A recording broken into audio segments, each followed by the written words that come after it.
আসছে না কেন? এত দেরি হওয়ার তো কথা ছিল না।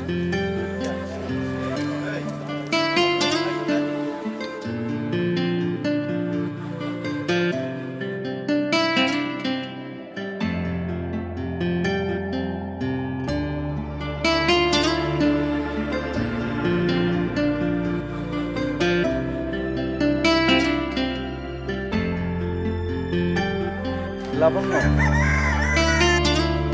এতক্ষণে আসার সময় হলো বুঝি? সেই কখন থেকে তোমার জন্য অপেক্ষা করছি। অমিতের বাড়িতে গিয়েছিলাম, তাই দেরি হলো।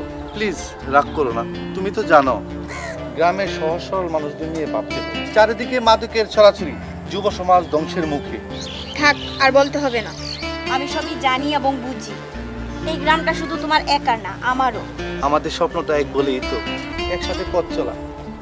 চলো লক্ষ্মীটি, ওই দিক থেকে ঘুরে আসি।